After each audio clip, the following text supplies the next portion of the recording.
What is up, my peeps? Joshua Smith here with another GSD interview, where we interview top entrepreneurs and just straight up top badasses that dominate their space. So today I'm really stoked, dude. Stoked to have you guys live in the studio with us here today. We're doing things that we're mixing it up today, right? So brought in, I asked a good friend of mine who is an amazing entrepreneur and an absolutely amazing artist to come in the studio today, and she's actually my tattoo artist, and we're gonna you're gonna watch me get tattooed live on the show. So I'm really stoked about that today. So my tattoo artist, Lacey Vargas, she's an absolute brilliant tattoo artist, but also an awesome entrepreneur. Like anything, it's not just about being great in your craft, but you also have to know how to monetize on it and how to run a business. So today, here in the studio, I have my great friend and tattoo artist, Lacey Vargas. Welcome to the show, my friend. Hi. Yeah, honored to have you in here, dude. So thank you for having me. Yeah, of course, dude. So and we're gonna actually go and the viewers will be able to watch me get tattooed live, watch you live in action, and watch me go through some pain. But before we jump into that, I kind of wanted to get into your journey a little bit. You know, right? I mean, because you've got a lot of things going on right now. You're a high-level tattoo artist. You're doing a lot of different big shows, big events. You tattoo here in Phoenix, Arizona, and you're also a traveling artist in California, high demand. But I know it wasn't always there and didn't always start there, right? Yeah, not at all. So let's just kind of talk about how did you get involved in this, and let's just talk a little bit about your journey. So first off, how did you get involved in tattooing? When I was in high school, I ran into this guy and he had a bunch of tattoos on him. And it turned out that I was intrigued at the idea of being in high school. Usually you don't see somebody with full sleeves. So I asked him who did his tattoo work, and he mentioned to me that he was a tattoo artist. Well, then I had asked him, always being an artist, if he would be interested in teaching me. It was unfortunate that he wasn't able to teach me because he went into the Army, but I continued on with the idea, and I went to different shops, and I started an apprenticeship. And as far as tattooing, I know that I have the talent to do it. I didn't stay with certain shops because I had difficulties being there. I had a lot of negativity, but I had faith in myself that I just kept pushing. And I knew that I wanted to tattoo, so I just continued on with it. So you meet this dude that's sleeved out. Mm-hmm. So you're like, well, that's pretty cool, right? Did you have a kind of an artistic side before you got into that? I mean, were you, is a kid, were you into drawing and different styles of art? Yes, actually in elementary school, I used to be like the teacher's pet, and there used to be after school programs that she ran, and all the kids would do different art projects from any range from doing metal work to doing pottery to messing with melted crayons. But I worked with her, and I did a lot of arts and crafts with her. And then in high school, my nickname was the Overachiever. Yeah, I can see that. I remember one time we had a project. It was a collage project that we had to do at the end of the year. And we were making a whole collage of everything that we liked. And one of my friends was I was a metalhead in high school, so he was doing a bunch of bands and stuff like that, and he needed help with flames. Well, it was the last piece that he needed done. I remember drawing flames, and it took me like a total of 5 minutes, and I put the paper down in front of him, and not even 2 minutes later the teacher walks by and compliments the flames on his paper, and he was all mad at the fact that I had done them out of everything on his piece, and then just verified the point of me being the overachiever, and he didn't like that too much. But yeah, awesome, dude, badass, love it. So okay, so you get involved in tattooing, and those that maybe don't know what really it takes to become a great tattoo artist, like what is that like what was that journey like? Like, you don't just go meet this dude and then go to a shop and be like, okay, I can go tattoo permanent stuff on people's skin, right? Yeah. Like, I mean, so when you talk about your apprenticeships, and when you talk about like what was that like? Like, I mean, what kind of process do you have to go through? Are you drawing, are you tattooing? a lot. I mean, on a daily basis, and overall when I learned to tattoo, first if you're an artist, that's great to start off, that you're pursuing a career that you're compatible with, but at the same time you have to learn the equipment. When you tattoo, you have to learn inks. You have to know the brands that you're working with. You have to have quality. You don't want to tattoo with ink that isn't proper for the skin. You want to tattoo some of the best, because that's ultimately the product that you're putting in your skin. People can have reactions if you're not using the best stuff. And then as far as what you tattoo with, you want to make sure that your equipment is where it needs to be. Like the consistency is really, really important with when you're tattooing.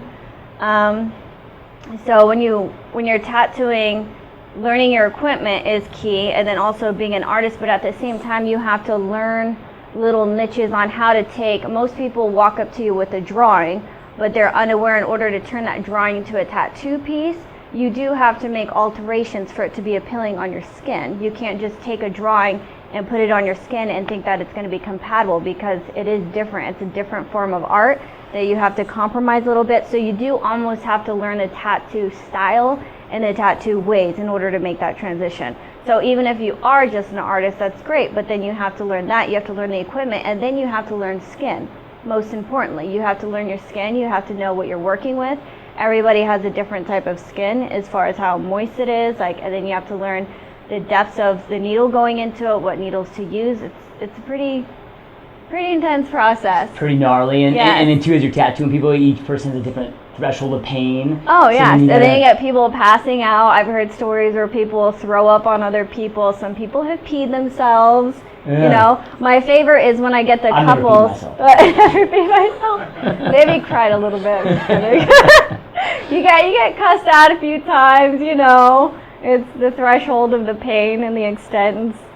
So you started doing this apprenticeship. How old were you when you started doing the apprenticeship? Were you like 18 right out of high school? I was about, I think I was 18, 19. Okay, so you're doing the apprenticeship. I mean, what is it, like a year-long thing, or is it not so much of a time frame, but based on their confidence in your abilities? Usually it's the shop has a requirement of, some shops will push the artist harder and they'll allow them to tattoo sooner than other shops because of the potential or how many hours they're putting in. But most of the time it's at least a year's worth of apprenticeship. So I did my apprenticeship starting with one shop for 6 months, and then I went and did my first tattoos with my friend Tom Michael, who was an awesome mentor for me the whole time I tattooed. Unfortunately, he passed away, but big thanks to him. Yeah. Awesome, dude. So you finished your apprenticeship. In the beginning, did you start? I know you kind of mentioned this in the intro that you started working at some shops, yes. And then decided to go on your own, because that's really, you were the artist at a tattoo shop, really working for somebody else. Yes. Then at some point, what I find with most entrepreneurs is that whether they're in corporate America or working for somebody else, they kind of have this like creative drive of, okay, I could do it better, or I want to go out there and not just create a good tattoo, but create my own business, create something bigger. They have this like inner creative drive. At what point did you kind of decide in your journey that, dude, I know I've got to go do this on my own and become that entrepreneur? Honestly, I think that the tattoo industry is really hard to get into, as far as it wasn't anything that I was used to. Like, I'm a very, like any business, anything that I have ever done, I've always fully applied myself and I've fed in positivity and I try to reinforce it and do the best that I can. But unfortunately, in the starts of tattooing, I didn't have the positivity. I didn't have that foundation of other people feeding for the progression to get to where I want to be. So I decided at the end of the day, like ultimately, my biggest thing is having faith in myself as an artist and doing my best on a daily basis. And at that point in time, I wanted to push to be a better tattoo artist. I didn't want to just, do bare minimum, or I didn't want to be, I had the training, but I wanted to apply it and push myself, and I knew I was ready for it. Yeah. So take your fate in your own hands. Yeah. And so what was that transition like? Extremely hard. It seemed like such a good idea, but it's hard when you put I always tell artists that I know, whether that's photography, whether that's painting, like, do it. You know what I mean? Just do it, because at the end of the day, like, you have to be happy with yourself. And if you have a talent, if you have something and you have potential that nobody else has, take advantage of it and push it. And I knew that I was an artist. I didn't want to give up on myself, but at the same time, I didn't want negativity. Like, I wanted positive structure. And I know that I have enough drive to, conquer the world at times, but I just knew that I was able to do it, and I did. I'm very happy with about every choice that I've made when it comes to tattooing and where I'm at now. Yeah. So. Yeah. So, and with that journey, and you're stoked where you are, and you've hit huge levels of success, but it hasn't been easy. No. But it's been worth it, right? Yes. Like anything in life, Yes. it's always worth pushing it if you're committed and Most you definitely. keep driving. So and I don't like to consider anything a failure. I don't believe it's a failure unless you quit, right? And you've chosen to not quit, to not be a quitter, but to overcome adversity, to overcome those not failures. I like to refer to them as your best learning experiences. What were maybe some of the kind of like most gnarly things that you've had to overcome? Because it's like an entrepreneur. Like I saw it's like on Facebook this picture, and it was like, here's what an entrepreneur is, and it was like this dude jumping off of a cliff, but constructing his own kite like as he's jumping off. Yeah. And that's really kind of what an entrepreneur does. Like you make that decision, I'm just going to go do it, and then you kind of have to figure it out as you're doing it. And there's a lot of shit that gets thrown your way, but you just keep problem solving. And so what have been some of your biggest like learning moments that have really defined you as that strong person that you are today? I would say there was a shop that I partnered up with two business owners, and we decided to go into business together. Unfortunately, the outcome wasn't anything that I expected or wanted, and it didn't end very good. But at the same time, it really got me to the point where I understood the business end of developing your own business, and that's getting, your corporation name and doing, getting your tax ID number and just all the little things that are the first baby step of establishing a business. So, and I had to almost go, because of the difficulties, I had to go back and reverse it and then reset it. So I learned it extremely well on how to do that and establish that. So that's really good. And then I'd say one of my most difficult times was when I made a transition into the next place, and I had the difficulty of the power going out on me while I was tattooing. Yeah. So. And that poor son of a bitch that you were I tattooing. know. I know. That's actually how when Lacey and I first met. I don't know if it was the first piece or second piece you were doing on me, but we're sitting there, I'm getting tattooed, and all of a sudden just like, like everything runs out, and then she finds out that her landlord wasn't paying the bills, right? So then next thing you know, like, you don't have power, you can't tattoo, middle of a tattoo. Yeah. But that's really what a lot of people in that situation would like, screw this, I'm just going to go back to being in the shop or go back to corporate America, whatever it be. That's the easy route. You decided, okay, screw this, I'm going to figure it out. It's just another problem, and I'm a problem solver. I'm going to keep going out there and crush it. And that's what continues to make you so successful. So I love that about you. So one kind of funky thing that like a lot of people probably don't get, like I love getting tattooed by you. One, because I like your artwork and you do an amazing job. But two, like we'll sit there and stream audiobooks for 8 hours. Right? Like you've got this crazy, hardcore, positive mindset that a lot of people don't lack. I mean, in today's world, the average human being sees and hears 25,000 negative things a day and only 2,000 positive. So it's so hard to kind of get our mindset focused off that negativity onto positivity. What are some of the things that you do to kind of eliminate all that negative bullshit in this world and just stay uber focused on being that positive person that you are, being that light, being, and staying so driven? Some of the things when I express to people that your happiness isn't anything that someone else can create, that you have to be happy, and sometimes days are hard, whether it's whatever personal issue or business issue that I'm dealing with. But I just make it a point in my life to write down all the physical things that I need to do to take care of myself in a health sense, to make myself feel better, or if that's eating healthy food or getting exercise. I work with my horse. I have a horse, obviously, that I go out and I work with.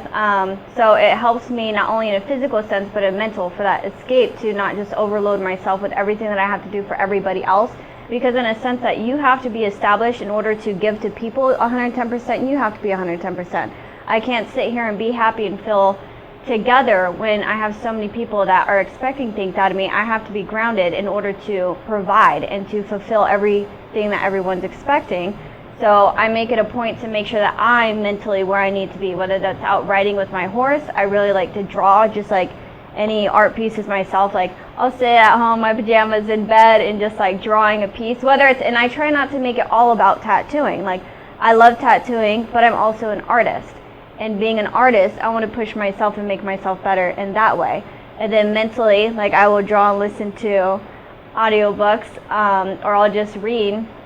I read about 4 different books at a time, depending on which one I feel like reading, about anything to do better in a sense of physical, mental, or emotional. And then emotionally, like making sure that I have the people in my life and supporting them and having that support and having people that are positive, that want to have a good future and they have a direction, they want to be successful. It's really important with who you surround yourself with. Yeah, so with that being said, so you talked about kind of getting a break, right? So you're horseback riding, and I've known you for years, and I know that's your meditation, right? That's your form of meditation. That's your release. You go out there, electronics are off, and it's just you, and you're out there with you and your horse and doing your thing there. How important do you think that really is? Like so many people and a lot of entrepreneurs just keep driving and they never take a break to kind of like recharge their batteries physically and mentally. How important is that to you, and how important do you think that is for everybody to kind of take that time to pause? Honestly, about 2 years ago, there was a point where I was tattooing probably 2 to 3 tattoos every day. And it was to the point where I didn't feel that I was tattooing, and they were good tattoos. I was doing good. I was very busy. I was doing great. But I think from that point 2 years ago to where I'm at now, I feel like my work has improved dramatically because I am taking that time to mentally. If you're eliminating all the stress and everything else in your life, you can't. It's a lot of pressure. So you have to relieve it and make yourself sound in order to face it again. And that's what I do when I go see my horse. I just have that moment, whether it's 10 minutes, whether it's 5 hours, I just have that moment to just be good and collect myself to go back and hit it as hard as I want, and not constantly pushing and pushing, because you can't. I feel that if you don't, it's like recharging the batteries. At some point, if you just keep running yourself into the ground, you can't provide what people need. Yep, couldn't agree more. So you talked about the importance of surrounding yourself with the right people, right? So how do you do that? How do you? One of the questions I probably get, not most often, but very, very frequently, is, hey Josh, like how do I reach up for friends? Or it's I don't want to say it's a proven fact, but it's been said many times, and it gets thrown around the entrepreneurial world that you're a result of 5 people you spend most time with, right? Like if you hang out with 5 idiots, you're going to be the 6th idiot. Hang out with 5 losers, you'll be the 6th loser. You hang out with 5 successful people, you'll be successful, right? So how do you kind of pick and choose? How do you identify? At times it's been really hard. I mean, I've gotten to the point where even with my family, I have some relationships that aren't the best. When I look at someone that's a friend, like I feel that you should have somebody that has at least, they may not be at the best point in their life, but you can tell that even on their struggle and their worst day, that they still have an outlook for better. Like they still want and they still strive for it. Like, that they're still pushing and trying, they're just not sitting there. So I like people in my life. Honestly, I don't have a lot of close friends, and I personally don't have an issue with it, because that gives me more time to work on what I need to work on, whether that's my art or reading or having that moment with my horse or tattooing, So I personally think that in general, that you should be 100% okay with yourself, to be by yourself and happy and know what you need to do, and then have people in your life. And somehow the universe just draws people to your life and attracts those kind of people, and it only makes you want to push harder and motivates you even more, because people see that. If people see that you're so busy trying to be the best you, then they're not going to sit here and think that you're going to waste their time if you want to go out and drink at a bar.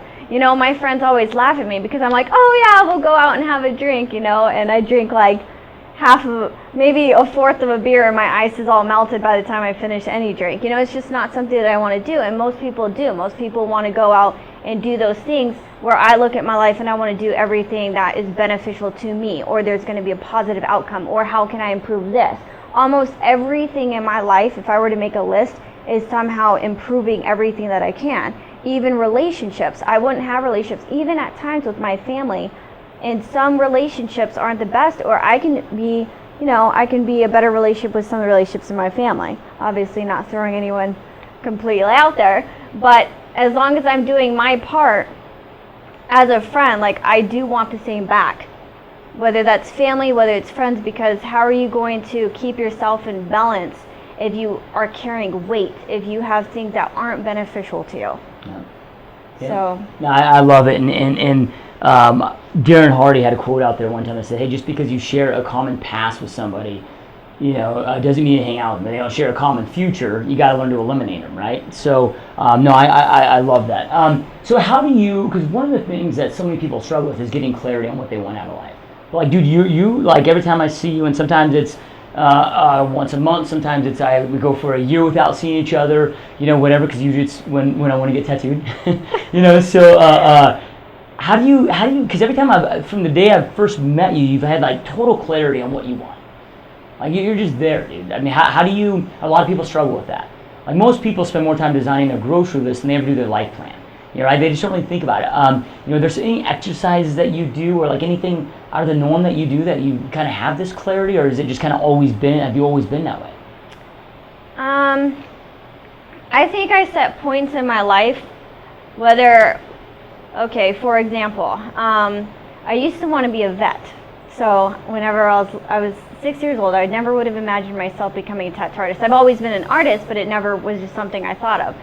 So wanting to be a vet, there's just different points that you push yourself to. I mean, I've done I guess I've done so many things. Yeah. So I guess it's the point and what I want and reaching the point of where I have full outcome. Like, here's a prime example.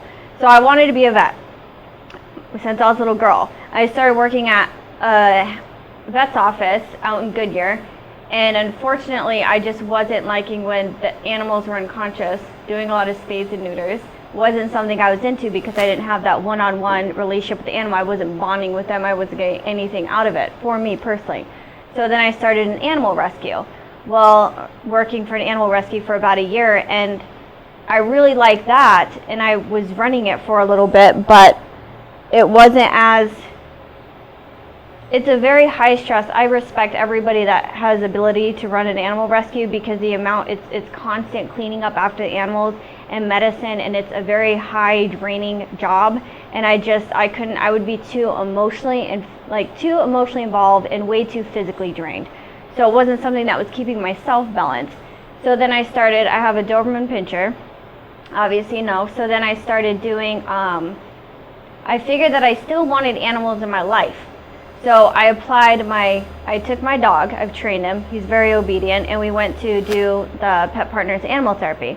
So I would take him to hospitals and stuff, and it was an awesome feeling to be able to go there. And there was an example, there's a time where my grandma was in a nursing home, and I took my Doberman, and there was this lady that fell in love with him, and she just like grabbed his face and started kissing him and crying and just so happy that he was there. And it reminded her of her dogs back home, and she was there because her dad had a heart attack, and just everybody's faces, like when they saw Trigger, my little angel, just lighting up everybody's faces. And it's just like, then, So when I have animals in my life, that's something that keeps me grounded. Well, so I do that with my dog, and then I also, on my, one day a week, go work with an equine vet. So I'm an equine vet tech, one day on my days off, working for fun. So I've been doing that with her. So it's awesome to be able to work with her because I'm still keeping myself balanced, in a mental, physical, being active way, going out there and learning and being a sponge. So in every point, I feel working with the horse, vet is one of the ultimate top things that you can do working with animals. Just like if I were to go take my dog and training him, those are rewarding to me. And then just like tattooing, pushing tattoo to the extent, whether it's traveling and getting to know phenomenal tattoo artists and pushing myself and doing this full time, I think that you just know, within yourself if that makes you happy. And when you know it makes you happy, you're not going to give it up. You're not going to walk away from it. But at the same time, you can't just, I can't just tattoo. I have to do something for myself. And horses is for me, but I love tattooing more than I do horses, so I won't give it up and I won't let it impact my business. But at the same sense, I still have to be balanced. And I think that when you get to that point where you find something you're interested in and you strive for it, and you are happy, that's when you know you're there, and that's when you know it's worth it. Yeah, I love it, dude. Love it. So let's talk about your kind of switching. I guess it still has to do with clarity, but your focus on, because a lot of people might hear that, oh, dude, you're a tattoo artist, right? So if they don't know you, they might have this perception, or everybody's got these kind of false perceptions of their own perceived reality. But they think, oh shit, dude, you're just out there, probably partying, doing your thing, and whatever. They don't know how focused you are, But when you talk, and people may not know, when you talk about doing 2 or 3 tattoos a day, which I know you're back to that pace now, they don't get how much time that is. Right, because it's not just the 3, 4. I mean, you and I have sat for 10-hour sessions before. It's not just that. So you might be tattooing for 12 hours a day. You might have another 3 or 4 hours of setup breakdown, and then you got to go home and draw all night for the crap next day. So people don't get that it's not just okay. Show up in the office and do your thing and then leave. It's like a 20-hour, 18-hour a day gig. Right? So what does a typical day right now look like with you for that? So just so people can get an idea of what kind of your focus is, like how intense and obsessed and immersed you are in your craft. Let's see. I'd say recently I've been waking up at about 5, 6 o'clock in the morning, and I've been trying to do anything media related, whether that's promoting myself more, because you have to put yourself out there in order for people to see you. So whether that's writing people back, responding to messages, or whether it's just browsing and keeping up with other tattoo styles and in the loop of what's going on in the tattoo industry. I feel like that's really important. You don't want to isolate yourself. So I do that, and it might seem like I'm messing around to other people because I'm just sitting there scrolling on my phone, Instagram and Facebook, but I'm like sitting there scrolling through Instagram like, oh, awesome tattoo from this awesome tattoo artist, and you're learning techniques, and you're learning how they're shading things, and learning how they're doing their lines or their colors and how they complement it or the contrast. So I'm looking at it like work, not just messing around. So I browse through my phone probably for the first few hours, and most of the time sometimes I'll start tattooing anywhere between like 7 and 10 I prefer, because then if I figure if I tattoo my first appointment, which typically I put sessions about 5, 6 hours out, and then that gives me time to readjust and get, draw and prepare for my next session in the evening. So typically on a normal day, I'm starting at like 6 o'clock in the morning, drawing, doing additional things I need to catch up on, and then drawing for my coming appointment, and then I'll take a break, and then I'll usually tattoo in the evening. So it's like 2 shifts, and then in the evening try to catch up and respond to clients, and then start over the next day. So yeah. So it's not, yeah. Well, I mean, like you and I were messaging last night at like, 10, 11 o'clock, and then we're messaging at 5 a.m. So it's just nonstop, right? And people don't, I'm sure not all tattoo artists are that way, but that's also why they're where they are, and you're so successful at such a freaking young age too, and you're going to continue nothing but more success with that. So hustle always pays off for sure. So you talked about, okay, I've got to go out there and kind of promote myself and kind of become your own media company, because now that you're an entrepreneur, you don't have necessarily a shop that's maybe running ads to get people in the shop. I mean, so now you're having a tattoo, you having to do all this, plus go out there and run your own ads, promote yourself, do all of that. And I find that a lot of people are great at their craft, but they fail in business because they're a shitty entrepreneur.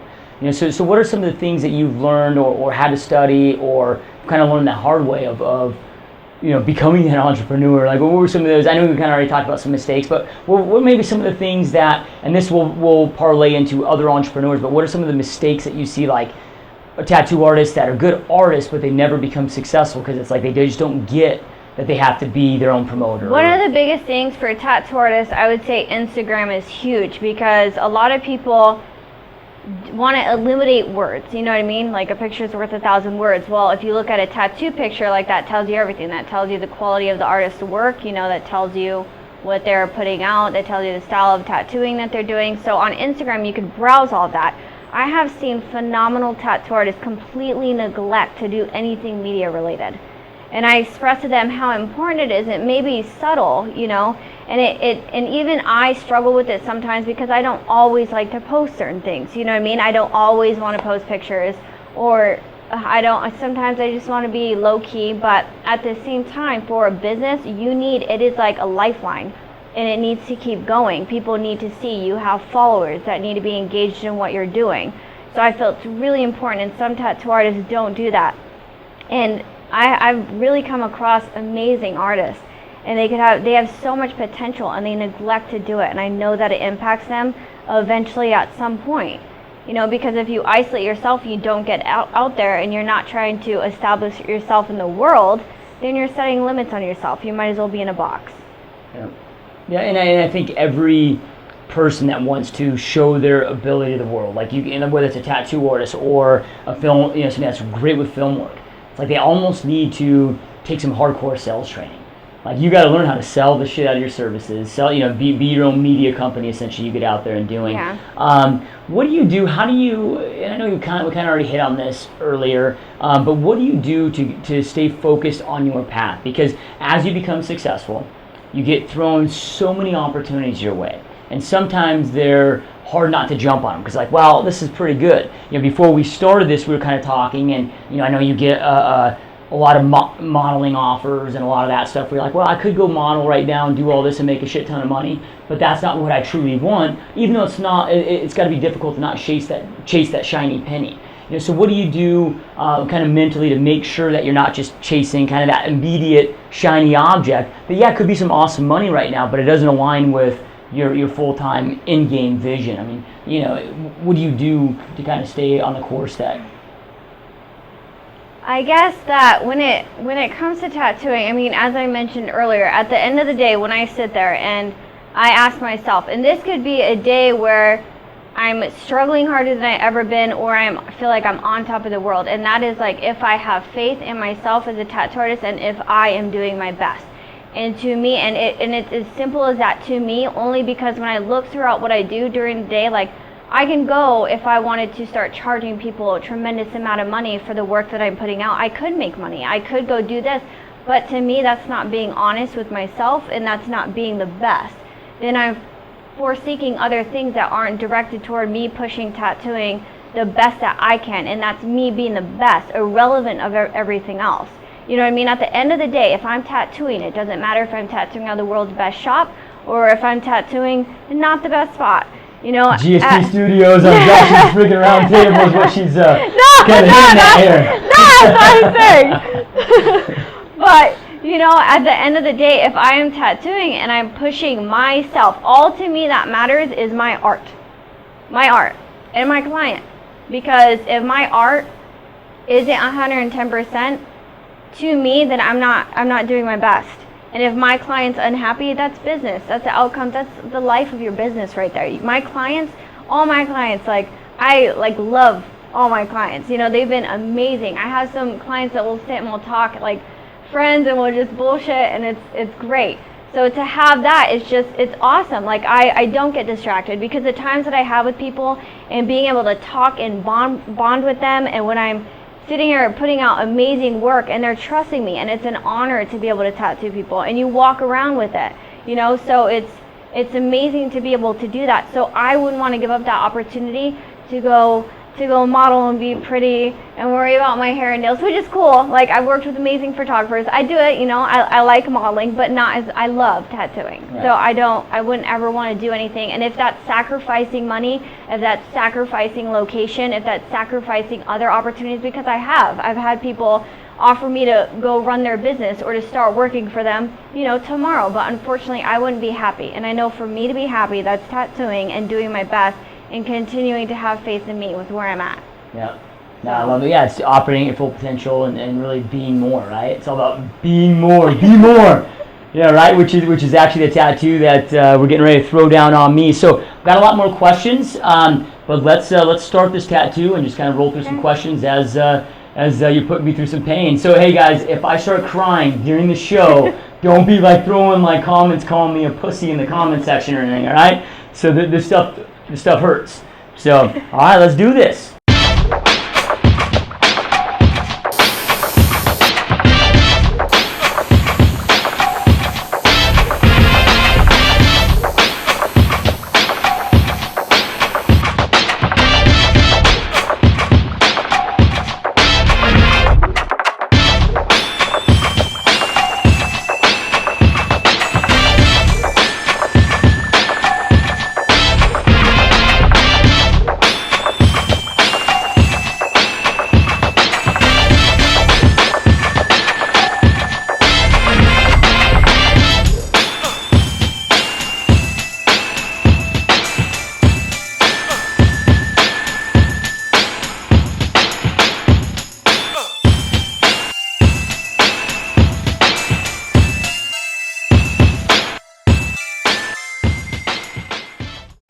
All right, guys, so we just got wrapped up here. Epic a few hours of some pain.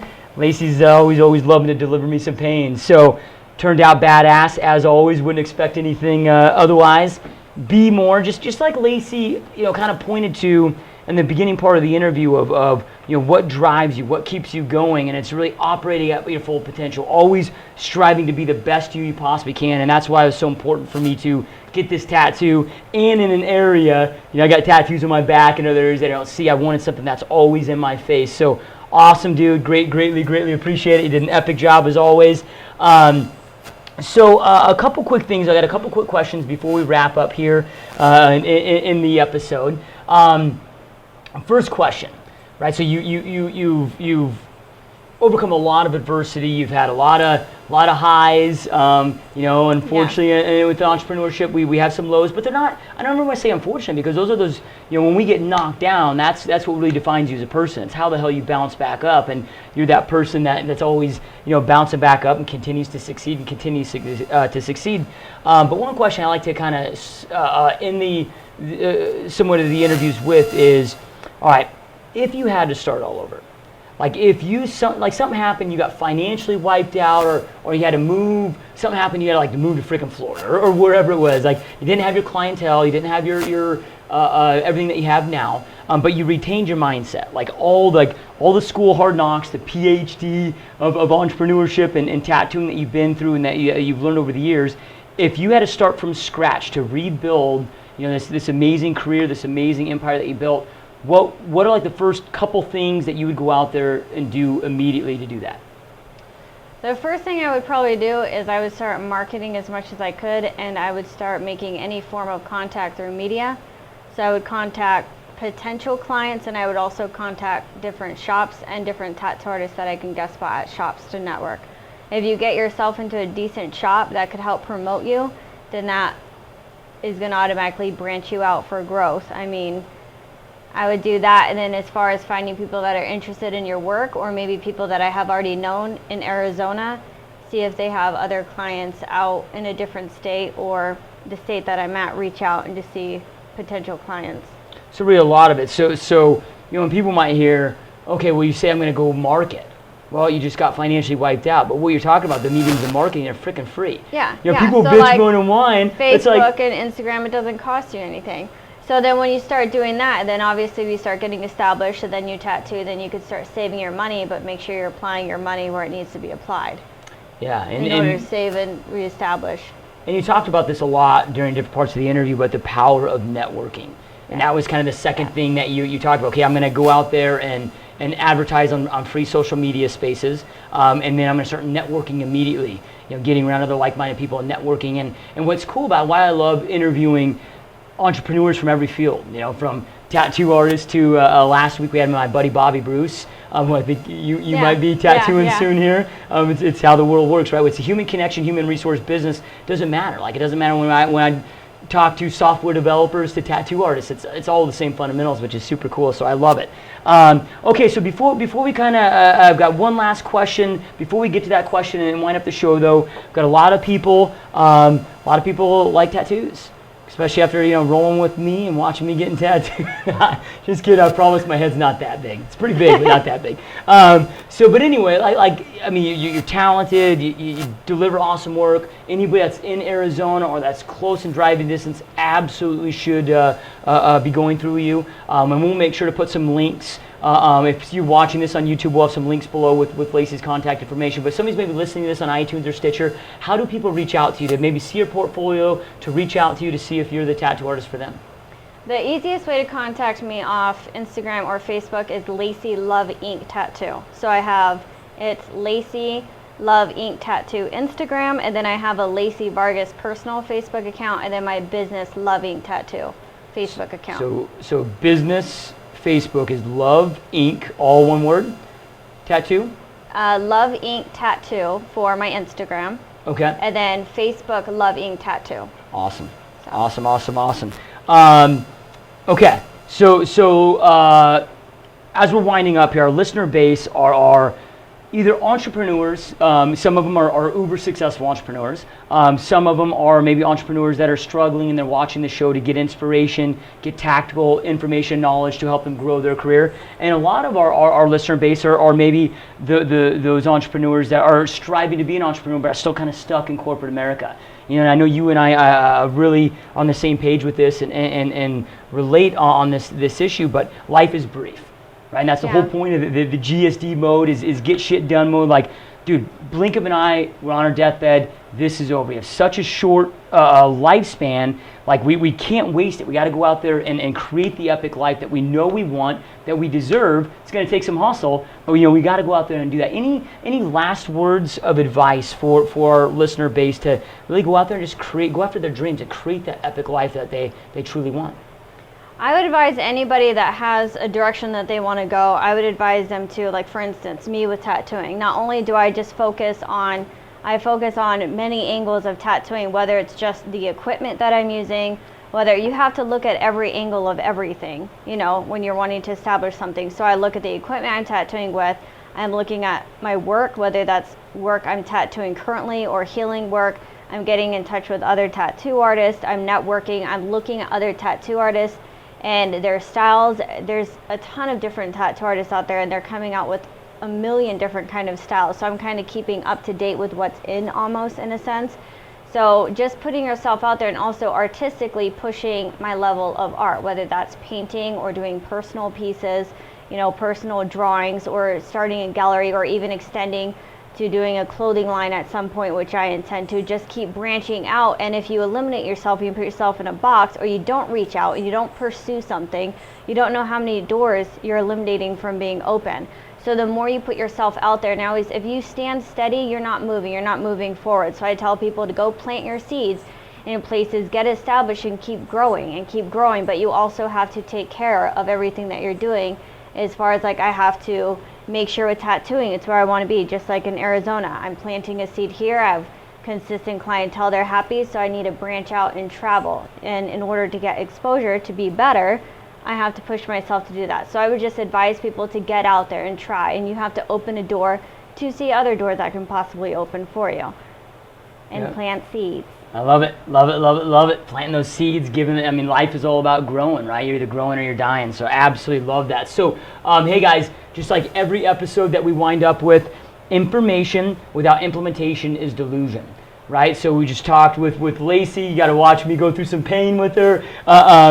Picked her brain for over an hour. Absolute amazing entrepreneur, amazing artist. Like you've just heard her say multiple times over and over that she's just immersed and so dedicated and almost obsessed, or I shouldn't say almost, is obsessed at that mastery, right? And so take what you've heard today, implement it in your life, implement it in your business. Again, information without implementation is delusion. So take what you've heard today, implement it into your life, into your business. Go out there, keep crushing it, keep dominating. Have a dope weekend. We'll talk to you soon. Peace out. Bye.